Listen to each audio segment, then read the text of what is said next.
Hey guys, what's up? Now this is going to be my review of The Neon Demon. Now The Neon Demon is the latest film of director Nicolas Winding Refn, who also directed such films as Drive and Only God Forgives. And it stars Elle Fanning, Jena Malone, Keanu Reeves, and a bunch of other people who I don't know. And basically what it's about this girl named Jessie, who is basically an aspiring supermodel. And through the course of the film, as she becomes more and more known and famous, a lot of other models start to really get jealous of her.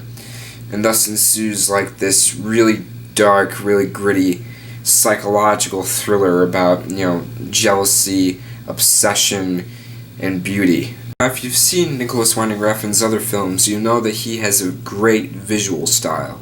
In other words, the things that stand out the most in his movies are A, the cinematography, and B, the music.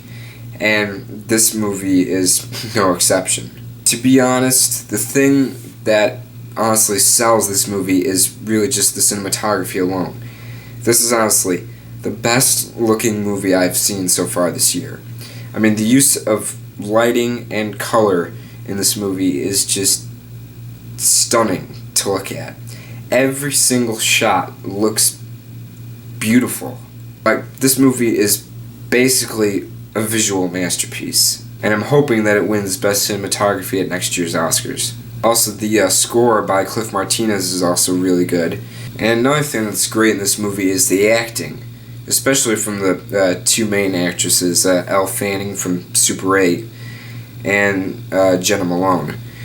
Both of them are incredibly good in this movie. Their performances basically drive this movie.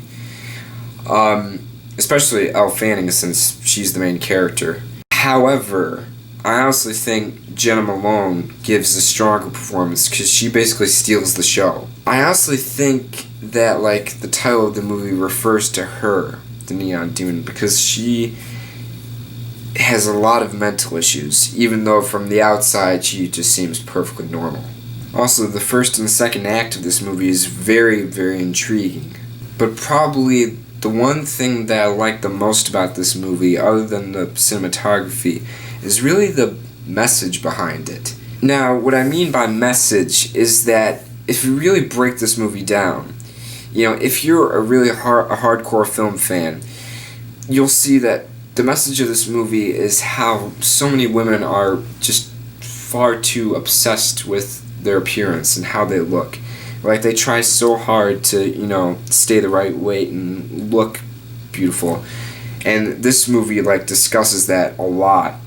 And that's what I think makes this film unique. However, similar to Refn's last movie, Only God Forgives, while this movie does have a great visual style, it does have quite a few problems as far as the story goes. Now, my problems with this movie are a few.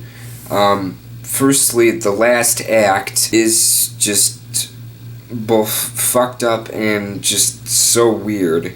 And secondly, the ending to this movie just goes on way too long and makes absolutely no sense with the overall story.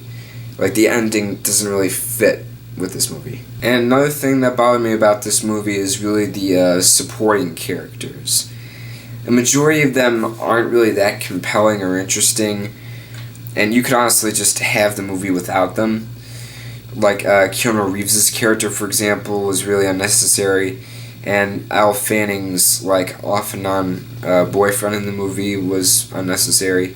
And finally, the last thing that I didn't like about this movie is how you can kind of tell Nicolas Winding Refn just has a pretty big fetish for blood and violence, and he shows that pretty well in Only God Forgives. But here he kind of just goes overboard with it, and you're just are you mentally screwed up, man? You know what I mean? Because there is a lot of not just things that take place that are effed up and weird, but mostly images and just things that are just disturbing, but disturbing in an artsy way. And that's something that I kind of need to stress, is that if you're a typical moviegoer, you'll hate this movie because you won't really understand it. and really want to get the, meanings and metaphors and, the purpose of the imagery and that kind of thing. However, if you're a hardcore film buff like me, you will like this movie. And in all honesty, yes, I did like it, but also I did have a lot of problems with it. And honestly, I do like Nicolas Winding Refn's other movies more, specifically Drive and Only God Forgives. So to be fair, I'll give The Neon Demon a freaking good. Not epic, not awesome, not poo.